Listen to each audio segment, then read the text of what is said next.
up, guys? Welcome back. I'm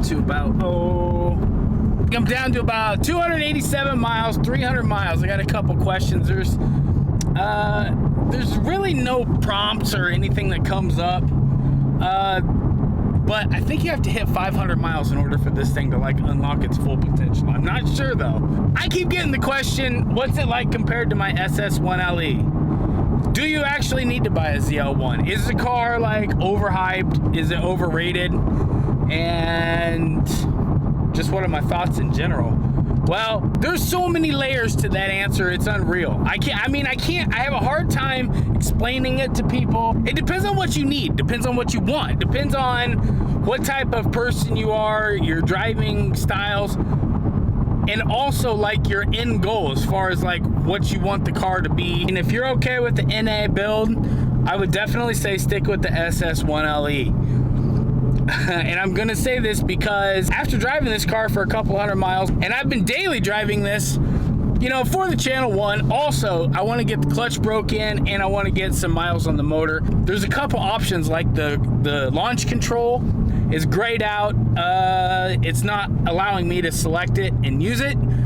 I can use the 0 to 60 timer, but the more and more I drive this car, it seems like it's getting faster. I don't know if that's just a supercharger and everything breaking in. I don't know. I honestly don't know. It could be me just like getting used to the car and getting like dialed in and hyper focused on it. But regardless, it's a pretty sweet ride.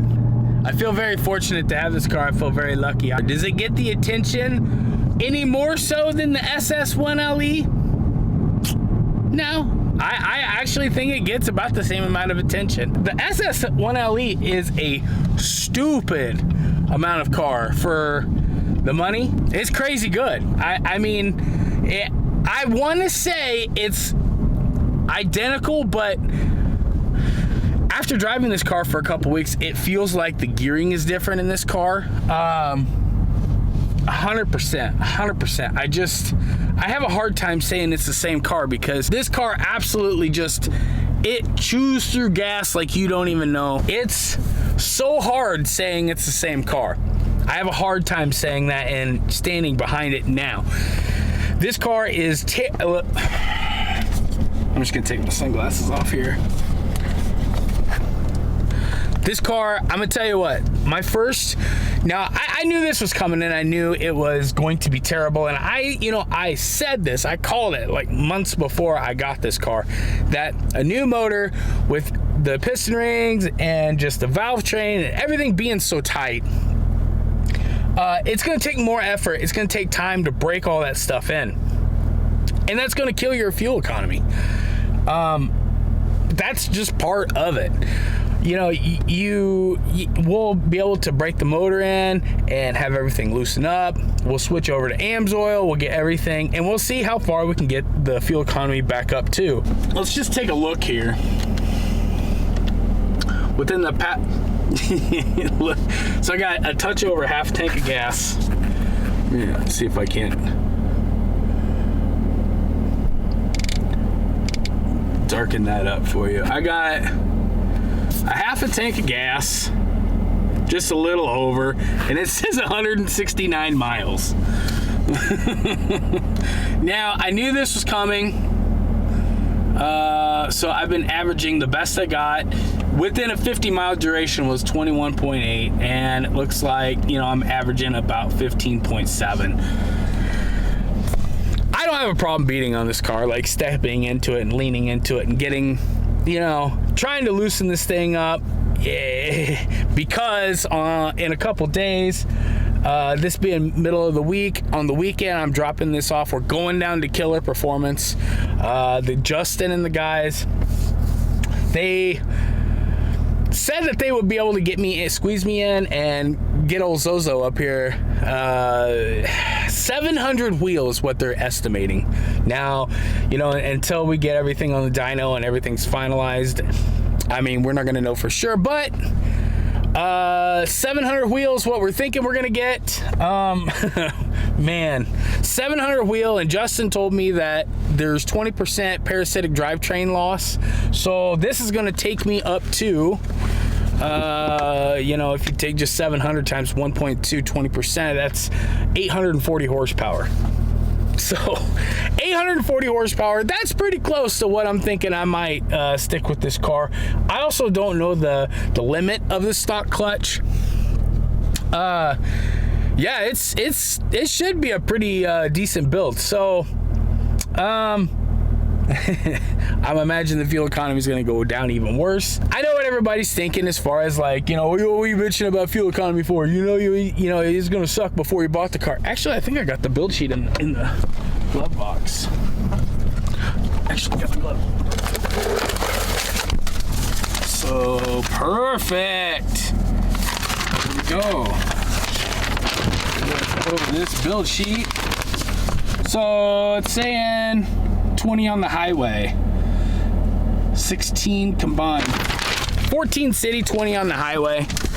You know, I got 21, so I'm getting within range. I honestly think I can do better. You know, before you go what they call hypermiling, you know, as far as like overinflating the tires and taking out the air filter and, you know, trying to get everything leaned out, you know, taking out the interior and trying to make the car as light as possible. I mean, all that stuff is just, it's going to extreme lengths of bullshit. And it's just, I mean, does it work? Yeah, it will. For a high performance car, I don't know how much, but it's just, I mean, when you buy a car, is it a factor? Does it matter to me? Yeah, it matters to me, but I mean, you kind of have to know what you're signing up for when you get a car like this. So a tank of gas, yeah, you know, it is what it is. You just got to live with it. Reading on paper, you know, on paper and real life are two different things, and how this thing translates now that I've owned both cars, and if anybody walks up to me and asks me, do I need to buy a ZL1? I'm gonna tell them no. If you're okay with, you know, LT1, just do some rods and pistons because you already got a forged crank, do some heads, cam, intake, and crank that thing up. You can get like 600 wheel out of those cars. 600 wheel. I mean, you know, you're talking over 700 horsepower naturally aspirated. It's going to be faster than this stock, so it's going to be lighter. I will say I do like the heft of this car, being that, you know, it's like 300 pounds heavier now. So I went from 3650 to, I don't know, 30. It's a little bit over 3,900 pounds. But in the corners, you can feel it. And I actually kind of like it. It's personal choice. So, do you need a ZL1? No, you don't. I mean, if you want to have the ultimate, yeah. I mean, if you want the front end, yeah. If you're gonna be exceeding a horsepower build of over 700 horsepower, I would say get it. Other than that, this car is extremely bad on gas. I mean, I kind of knew that going into it. Everyone talks about the Hellcat. I was kind of hoping that the root style blower would save me a little bit, but you know, 15 miles a gallon, whatever. That's not bad. It does seem like it has a little bit smaller of a tank. I'm not sure, because see, there's some things that are like a little bit different about this car, and if you've owned both and you're in a ZL1 right now, comment below and tell me. It seems like the gearing's a little bit taller because the RPM, like I can be doing about 40 miles an hour in fourth gear.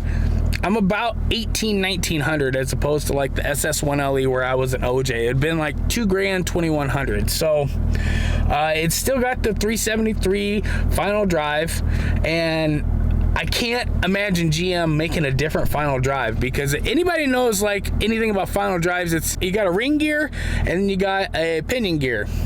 Each gear has a spiral cut to where it be like a 45-degree transfer. So 45, 45, 90. So it's gonna pretty much, all it's gonna do is convert that energy going from one way to another. If you know, all the teeth on the pinion gear, and you have teeth on the ring gear. And if you ever want to figure out the final drive number, how they get that number, is the ring gear, the big number amount of teeth divided by the small number amount of teeth. Now, how they go about getting that, it's, you know, that's in the specs. But I can't imagine with the ELSD, GM, you know, having that many different combinations. It just doesn't make very much financial sense as far as like manufacturing a car goes. But you never know. I mean, I've been wrong before. Could be wrong again. So the gearing is different. Aside from that, it's really the looks. I mean, you got the blower whine. I don't know if you can hear it.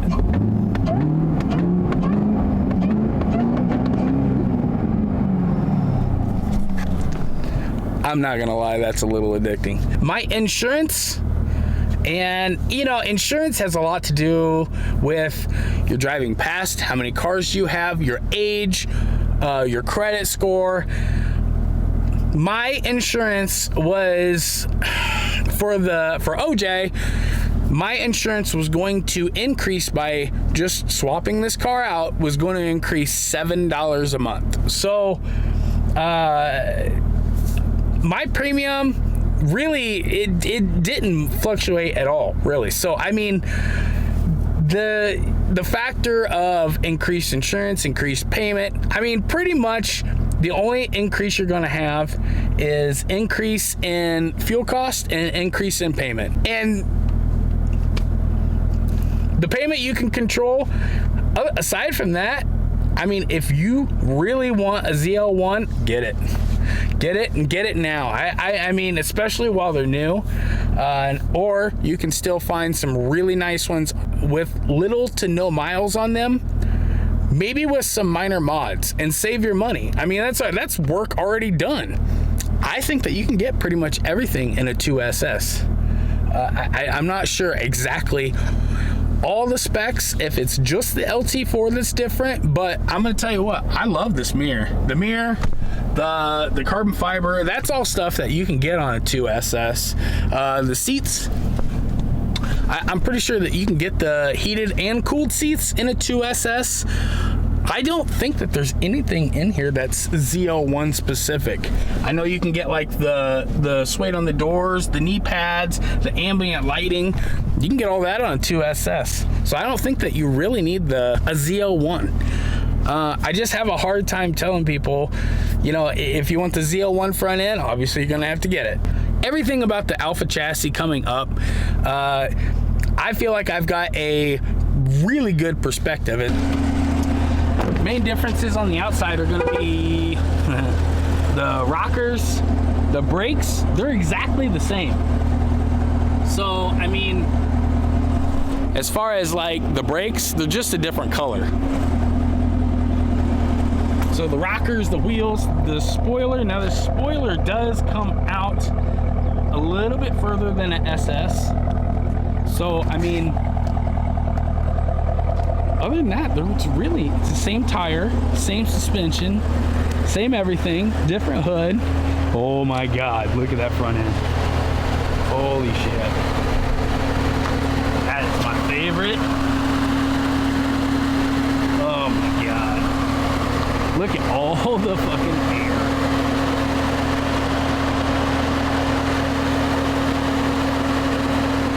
All that air, man. This thing is stupid. Flow tie. I'll tell you what, I love that carbon fiber. It is ridiculous. So aside from that, I mean, really, that's pretty much it. The only reason I went with the ZL1 instead of building OJ was I wanted something different for the channel. Also, I wanted a fresh chassis with no rust, you know, nothing being wrong with it, 0 miles. We can start with a brand new car again. And I wanted the ZL1 front end. Like I said in the prior video, I wanted to be able to see like the body color. That's a lot nicer than you think. It's kind of gives like a refreshing perspective, because other than that, the seats, steering wheel, seating position, everything's the same. And to increase my payment, I was kind of gonna need something to break it up or something to kind of justify it to me, but other than that, that's pretty much it. So to answer your question, do you need a ZL1? No. But if you do want a ZL1, it's not gonna change that drastic, good and bad. So it's really up to you. You need to be honest with yourself. Can a 700 horsepower build be enough for you? If it is, go with the ZL1 I. If it isn't, and you need more, probably need to buy a ZL1. It's gonna do it today, guys. On your way out, don't forget to subscribe, drop a like the video, guys, and we'll catch you on the next one. And also on the next video, we'll hopefully here in a couple days, we'll be I'll catch you guys later here on the way down to Killer Performance. So till then, have a good day, guys. We'll catch you on the next one. We'll see you later.